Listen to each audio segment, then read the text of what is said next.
Nobody move and nobody gets hurt. This is a stick up by Jerry and Adrian, the Legalized Robbery podcast.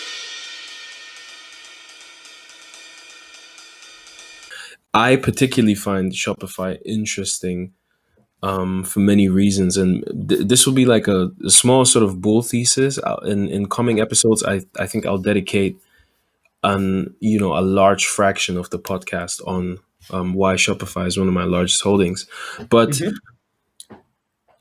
just from a business analysis point of view, Shopify is very interesting, and it is the biggest contender to becoming an Amazon killer.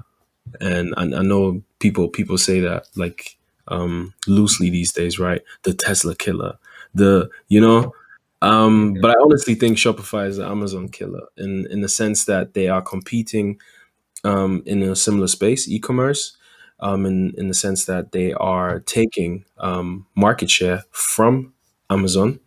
I think Shopify overtook Amazon's third seller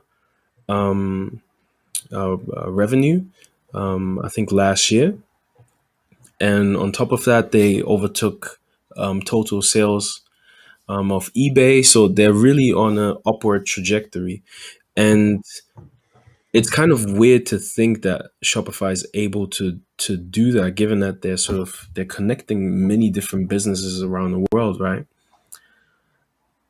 And the reason why I say Amazon killer is because Amazon is in some ways constrained by geography. They're constrained by shelf space and distribution costs.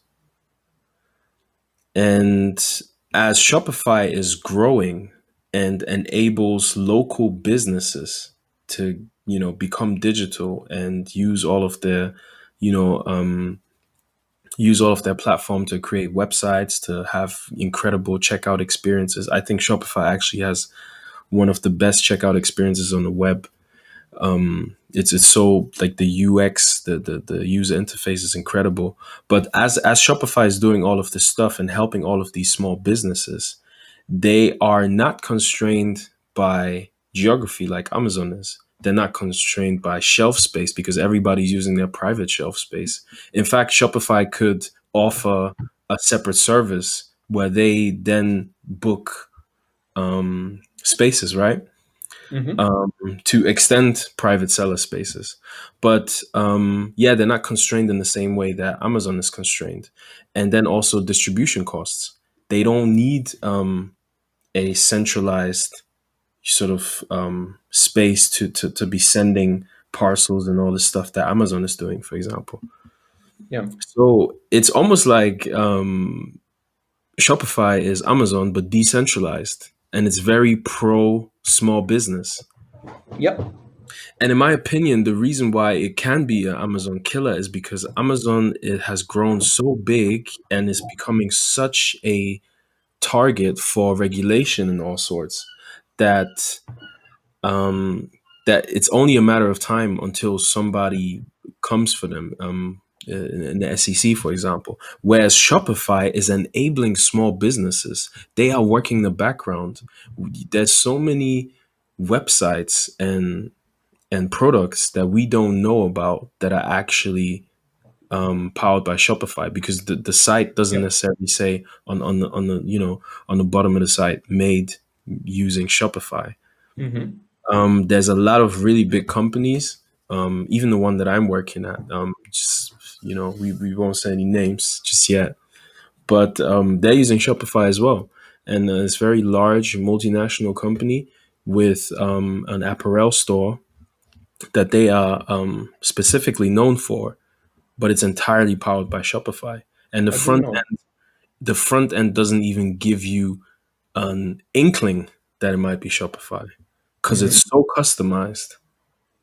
So, and this is for a multinational company. Now imagine that Shopify is offering a similar service to your local, couple that is selling cat outfits. I don't know.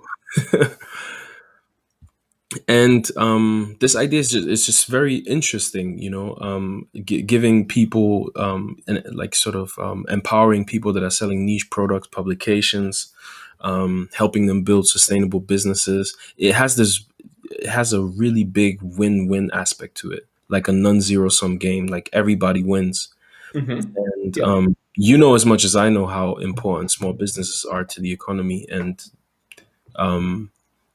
yeah, to society in general. So And to innovation. yeah. So in that aspect, Shopify doesn't just win in the aspect of just being a net, some positive for the society, but also on a business level, they can Yeah. compete. And the other interesting thing about them, obviously, is that they lean into new technologies, and this sort of proves the point that you was just making about Shopify and Binance Pay coming together. They, there has been rumors that Amazon is interested in crypto payments, Yeah. but they haven't dived fully in. In the meanwhile, Shopify has enabled some merchants to sell NFT art. They've now partnered with Binance Pay and Alchemy Pay, and it looks like they're venturing into the space. One last thing, Mm-hmm. Shopify also has a platform that is called Shopify Audiences. Okay. And what this does, it's a data exchange network, and it uses sort of collected and aggregated conversion data. Okay. So just um, sort of data to make sense of your audience. Nice. But it uses this data anonymously across all merchants that opted in for this. Mm-hmm. Mm-hmm. And then it generates a custom audience for any given merchant, Nice. boost their sales. Nice. How crazy is that? That's some Palantir stuff right there. I like it. So it's like Shopify should be part of everybody's portfolio, like seriously. Yeah. And that's it. That's me. Mic drop. Um, Yeah. No, dude, I agree with everything you said. I think we spoke about this before starting the podcast multiple times. Actually, I spoke to one of my university teachers about this, about how there's always this cycle of going from centralized to decentralized, from going to, it happens in everything. For example, think of servers. Like people used to, okay, at some point there used to be big data centers, good, basically the army. Then we went into having them in our companies had their own servers. Okay, they went a bit more centralized. They went then again to personal servers.